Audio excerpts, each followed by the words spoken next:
Hey guys, good morning, welcome back to my newer blog. I hope કે आप सब ठीक हो કે ગુડ મોર્નિંગ, જય શ્રી કૃષ્ણ। મસ્ત મજાની મોર્નિંગ થઈ ગઈ છે ને જો રિશિવભાઈ શું જોવે છે એક ધારું। રિશિવ કાલ ક્યાં ગયો તો તું? ગાડી આંકવા ક્યાં માગતો હતો? એ માગતો હતો હે? આજ જવું છે? આજ જવું છે? જવું છે ગાડી આંકવા જવું છે આજ? હા હા, એમ આંકવા જવું છે ગાડી? તો જો આ બાજુ પપ્પા બેસી ગયા છે। ગુડ મોર્નિંગ, જય શ્રી કૃષ્ણ। પપ્પાને જો સવારમાં છે ને રિશિવભાઈને સાચવવાનું કામ કરવાનું, એટલે છે ને ઘરના બધા કામો થઈ જાય। અને હવે આ ભાઈ ભાગ્યા, આપણો સવારનો નાસ્તો કરવાનો બાકી છે। ચાલો નાસ્તો કરી લઈએ। રિશિવને બાકી છે ને, રિશિવ છે ને હું આવ્યો દોડતો દોડતો કબાટ પાસે આવી ગયો, રોજની ફિક્સ જગ્યા। મમ પૂરું થઈ ગયું બટા, ત્યાં પૂરું થઈ ગયું જોયું। હવે એને ખબર પડી ગઈ કે મમ એટલે કે કબાટમાં જવાનું, ત્યાં મમ હોય। અને આ બાજુ જો મમ્મીએ છે ને હાથે સીવેલી કુર્તી પહેરીને રેડી થઈ ગયા છે ને, તો ફૂલ મોજમાં છે। હે મમ્મી, કેટલા દિવસ છે? એ તો આમ 2 દિવસ સિવાય રે, પણ સીવીને પછી મેલ દીધી હોય, પછી ટાઈમ મળે તો સીવી હોય। મમ્મીએ પેલા જભો અઠવાડિયું સીવો ને પછી એવું સીવું ને એને કે ફિટિંગ આવું કે બીજા સીવે ને એની કરતા ને સારું એવું હાથે સીવું ને એમ કહે છે। અને ચા થઈ ગઈ છે રેડી, ભાખરી છે, રિશિવનો નાસ્તો છે। ચાલો ચા ભાખરી ખાવા। વિન્ટર ચાલુ થઈ ગયો છે પણ ઉઠાતું નથી, અગર સોપાટીમાં ને લીલું ફ્રૂટ ને એવું બધું ખાવા જવું છે, લીલું જ્યુસ ને, પણ કાંઈ મેળ આવતો નથી। હવે જોઈએ છીએ કે નવા વર્ષમાં એટલે કે 2012 પૂરું થાય ને પછી પાછા જઈએ, તો એની પહેલાંય જાય, કંઈ કહેવાય નહીં। સવારમાં છે ને લીલી ચટણી અને ભાખરી ખાવાની મજા જ કાંઈક અલગ છે જુઓ। અને આ ભાઈ સાઈસ પીવી છે, ચા પીવો છે, હું પીવું છે ખબર નથી, જે હોય ખાઈ લે ને બટા। એ લાય મને મમ દઈ દે બિસ્કીટ, હું ખાઈ જાઉં। જો ભાઈજો તો ભાઈજો બિસ્કીટ માગવીને એટલે ભાગે, કોઈને દેવાનું નહીં। ગાઈઝ વાગવામાં થઈ ગયા છે બપોરના 12:30 અને જમવા માટે ઘરે આવી ગયા છે। જો આ ભાઈની ડીશ ક્યાં છે? આમે મમ્મી જમાડે છે અને આ છે ને આટા મારે ટીવી પાસે। રિશિવ ટીવી જોવી તો આગેથી જોવાય, નજીકથી જોત કઈ અલગ લાગે તને? હા, જોતો જાય, ત્યાં જાય ત્યાંથી પડશે પાછો આ બાજુ આવશે ટીવી જોવા, એવું કરશે આખો દી। હું કેવું? Good morning. હું ગુડ મોર્નિંગ? અત્યારે બપોરના 12:30 ગુડ આફ્ટરનૂન। તો રોહિતભાઈ ને હવે રિશિવ રમશે, આ બાજુ બધા લોકો જમવા બેસી જાય। જમવામાં હું બનાવ્યું છે કે આપણે ખબર નથી। તો ગુવારનું શાક છે, તપેલી ભરીને દહીં છે, અને સંભારો, હમણાં સંભારો તમે વઘારેલો વાહે પડી ગયા? હે, બહુ ભાવે। તો જો વઘારેલા સંભારા સાથે જમવા બેસી ગયા છે। કેમ ખાલી ભાત જ લીધા? રોટલી ખાઈ લીધી? આમાં દાળ છે। હું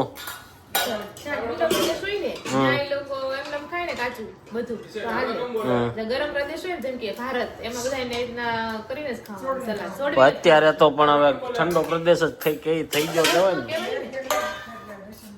આ જો આમ હતો, હવે આને શું બાકી છે જો વિચારે છે શું કરવું, કે ક્યાંથી શરૂઆત કરું। એ રિશિવ શું ખાવા મળશે?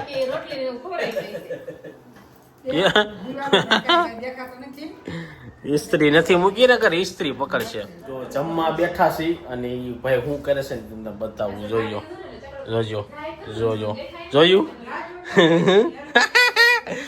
સિફ્ટી આવી જાય એમાં આ લાકડાનું છે રિશિવ, વાગી જાય, જોયું? રમોકડેથી નથી રમવું, આ બધા કપડાના ઓલા ડબ્બા એના પાછા કપડા વીખે છે, એમાં રિશિવ વાગી જાય। હો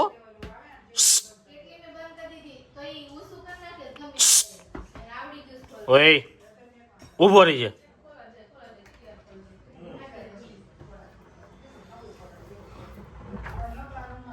હાલો,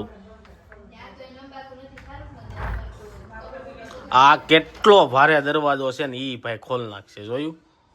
આમાં વાગી જાય અને એકલો રમતો હોય ને તો હે વારે ન લાગે, એમ ભલે નો હોશિયાર હોય, આ નક્કી ન હોય। એ ના પાડી ને તને, હાલ આમ, હાલો હાલો હાલ હાલો, જોયું? તો આવે તરત। અત્યારે સાંજના છે ને 5 વાગી ગયા છે, જો ઓફિસેથી ઘરે આવી ગયા છીએ ને આ બાજુ સાંજે જવાનું છે મામાના ઘરે જમવા જવાનું છે. તો કેમ કોઈ દેખાતા નથી?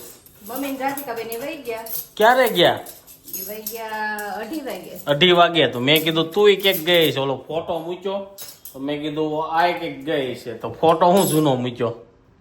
જૂનો કઈ નથી, હમણાં ગઈ પી લક્ષ્મીનગર પપ્પા તઈ પાડેલો હતો. એમને અત્યારનો તો નહોતો ને, 4 મિનિટ પહેલા જોયું તો મેં કીધું આ લોકો અગાઉ વહી ગયા છે શું ઘરેથી એમ. એ તો બપોર મેં 2:30 વાગે જ મૂક્યો છે. હા તમે અત્યારે જોયો હશે. એટલે એવું નતો, એ ફોટો મૂક્યો નતો ને આડો એવું મેં લઈને મૂકી દઉં એમ. એવું થયું એમ ને. તો જો આ બાજુ વાસણ ગોઠવવાનું ચાલુ થઈ ગયું છે ને. આપણે કેટલા વાગે નીકળવાનું? હાલો હમણાં ખરે પીરે ને તૈયાર કરીને જાવી. શું મેનુ છે ખબર છે? નથી ખબર. શું હોય છે કહી દે હાલ. મને તો ખબર પડી ગઈ શું મેનુ છે ને. ગમી પ્રોગ્રામનો શાક છે અને એવું કાંક છે. ઈ તો 60-70 જણા છે કદાચ ને. કારણ કે મારે એવો ફોન આવ્યો તો એ ભાઈ જે બનાવવા વાળા આવે છે ને કે રીલ્સ બનાવી છે તમારી, કે બનાવી દો ને એમ. પણ મેં કીધું મારું કઈ નક્કી નહીં, હું ઓફિસેથી ફ્રી થાવ પછી આવું એમ. તો કાંઈ નહીં, આજનો સિલ્વર પલ દેવાનો બાકી છે. હાલો સિલ્વર પલમાં હું લખ્યું છે એ જોઈ પછી મામાની ત્યાં જાય હું પ્રોગ્રામ છે જઈને આવી ત્યારે ખબર પડશે. તો એ તો આયુર્વેદિક છે પાછળ કરી એટલે પાછળ 1 તારીખ છે આજ. હા યસ કરો છો. ગયા વર્ષે છે ને અમારા ઘરે કેલેન્ડર નહોતું, આ વખતે કેલેન્ડર લીધું. ઓલું મોટું કેલેન્ડર હોય ને દર વખતે મેં એ કેલેન્ડર રાખતા. તો એ કેલેન્ડરમાં કેવું થાય કે કોઈની નજર ન પડે ને કાંઈ ન થાય. શું કેવું? ઈ તો એમ જ થાય. એમ અહીંયા કોણ જોજે આ હોય તા નજર સામે એમાં થોડવાવી. હા ત્યાં બધા લોકો જોઈ લે કાચમાં કે કઈ તારીખ છે. મહાદેવનો છે આજનો. ઉત્તર પ્રદેશના હાલો, હું વાસુ છું. હા વાસને ઉત્તર તો પ્રદેશના આપણ જિલ્લામાં આવેલા ગઢ મુક્તેશ્વર ગંગા મંદિર શ્રી વલ્લભ નામથી પણ ઓળખાય છે. ગંગા કિનારે આવેલું આ પ્રાચીન મંદિર ભગવાન શિવ આ તો પછી એમ નો હોય, સમર્પિત છે. શોર્ટમાં કહેવાનું હોય. આ તો એવું થઈ જાય ઓલા નિશાળમાં કેમ ગુજરાતીનો પાઠ વાંચવા ઉભા કર્યા હોય વાંચવા મળો. તો મેં કઈ થોડું અગાઉ વાંચેલું છે તો હું તમને ટૂંકમાં કહું. મારે પહેલેથી વાંચવાનું છે, હું સી મને નથી એવું છે એમ ને. તો ભાઈ આજે કઈ છે નહીં, હું વાંચી તમને કહી દઉં કે ભાઈ ઉત્તર પ્રદેશમાં હડપ્પન ગામમાં જે મહાદેવનું ગઢ મુક્તેશ્વર મહાદેવનું મંદિર છે ને, એ ભક્તોનું માનવું છે કે અહીંયા દર્શન કરવાથી માત્ર થી જ તમારા તમામ એટલે એ જગ્યાએ એટલું ટૂંકમાં એમ કહી દેવાનું હોય કે ઉત્તર પ્રદેશના હડપ્પમ જિલ્લામાં છે ને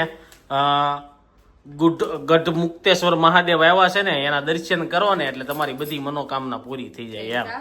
આખું વાસવાનું ન હોય. પ્રદેશમાં જાઉં. હું હવે જાય ઉત્તર પ્રદેશમાં જઈને વહી આવ્યા, આપણા મંદિરે જઈ આવ્યા છે તોય નહીં ખબર હોય.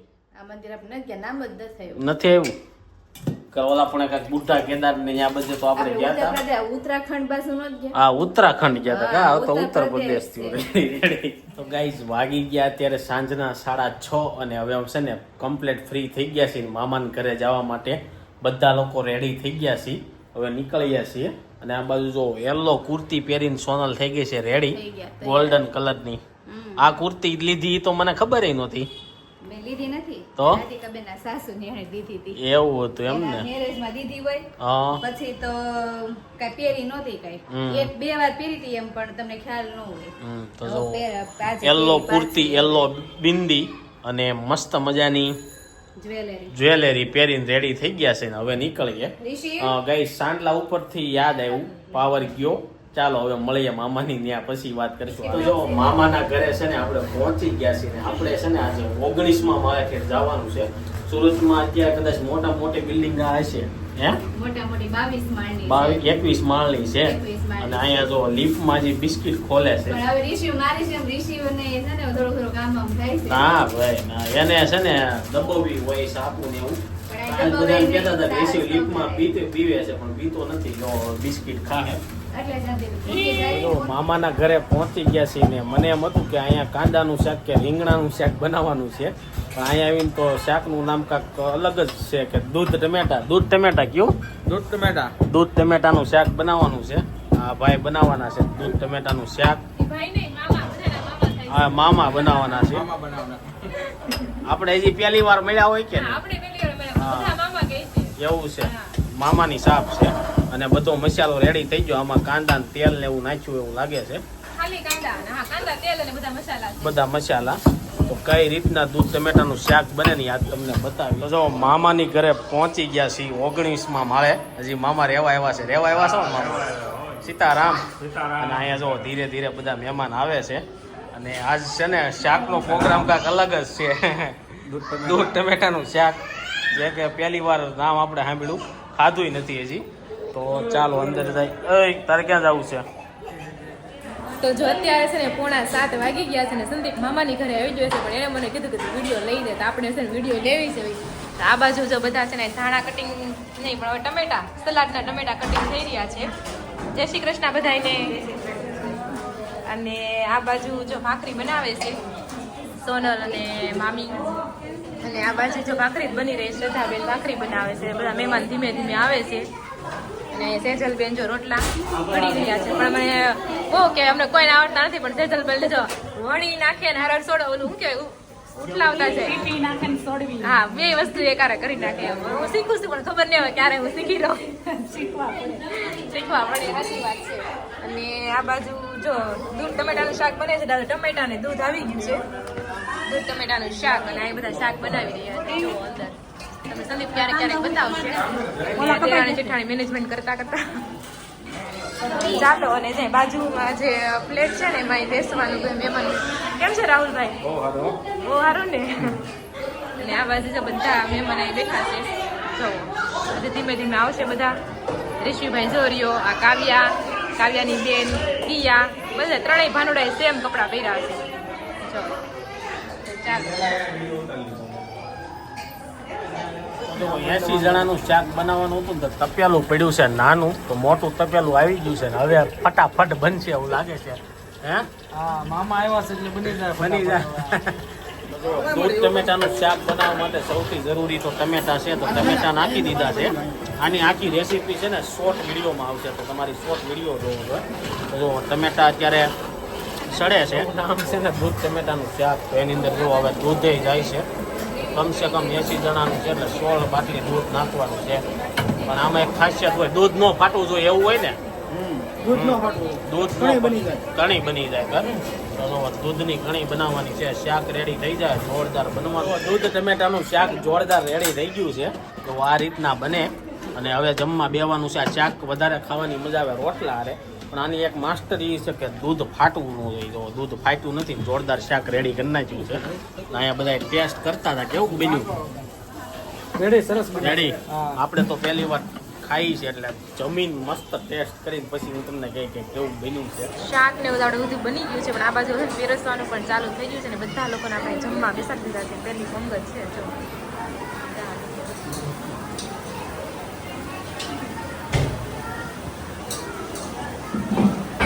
ચાલો બધા જમવા. તો ગાઈઝ જો મામાના ઘરેથી છે ને ઘરે આવી ગયા અને દૂધ ટમેટાનું શાક હતું. આપણે ક્યારેય ખાધું નતું, પણ બહુ જોરદાર હતું ને બહુ બધી મજા આવી ગઈ. તને કેવું લાગ્યું? જોરદાર, એક નંબર. તે ખાધું તો આવું કરે? નહીં, ક્યારે નામે નહોતું એમ. નામે નહોતું એમ પેલું. પેલા મને એમ હતું દૂધમાં ટમેટા તરતા છે એવું હતું, એવું હશે, પણ નહીં એવું નહોતું. આમ તમે ગોટાળા જેવું જ હતું. એક નંબર શાક હતું. આ બાજુ સોનલ ને પૂછવી, બધાના રિવ્યુ લઈને એટલે ખબર પડે કેવી મજા આવી શાકમાં. મજા આવી ખાવાની. હે, કેટલાક રોટલા હજી લગીમાં યુટ્યુબ માં છે જ નહીં. અને રાધિકાબેન એમ કહેતી કે અમે કે ન્યા છે ની અઢી વેગન કહેતા હતા ના પૂછું હું છે ઈ તો 3 વેગન બધા ફોન માં ચેક ચર્ચ કરતા હતા કે આવીશ ને રેસીપી એમાં એટલે હવે આવશે. ખુદ ભાઈએ બનાવેલી છે. હા, ભાઈએ બનાવેલી છે. શાક જોરદાર હતું, એમાં કઈ ઘટે નહીં. પણ છે ને અમારો રાજકુમાર શાક ખાઈને ઘોડે ચડ્યો છે અત્યારે. જો સોયલમું ખાઈને એને શાક કઈ ખાધું ન હોય એટલે જો આ બાજુ મમ્મી અને ઋષિ બે જો બહાર આટા મારે છે. ઋષિને કોને પૂરશો? અંદર આવ. કેવું લાગ્યું મમ્મી શાક તમને? દૂધ ટમેટાનું સરસ હતું. કેટલોક રોટ તમે મા પપ્પા ને ન ભાવ્યું પણ તમને તો તમે કેમ એક ડોયો જ લે? પપ્પાને શાક ને તીખું ને એવું ન ભાવે. હમણાં ગળ્યું આપો ને સારું જ હતું, મસ્ત. મેં 1.5 ભાખરી ખાધી, પણ મારા ખાવો તો ઓછું મેં કરી નાખ્યું. પપ્પાએ ખાવાનું ઓછું કરી નાખ્યું છે. રબડીને હું આપો ને તો ખબર પડે, વાડક્યા ઉપર વાડક્યા આવી જાય. ચાલો, એની સાથે આજનો વ્લોગ એન્ડ કરી દઈએ. ઓકે, ના વિડીયો ગેમો છે. વિડીયો ગેમો લાઈક કરીને શેર કરો, કોમેન્ટ કરીને સબસ્ક્રાઈબ ન કરો પેલા કરો. Thank you for watching. By.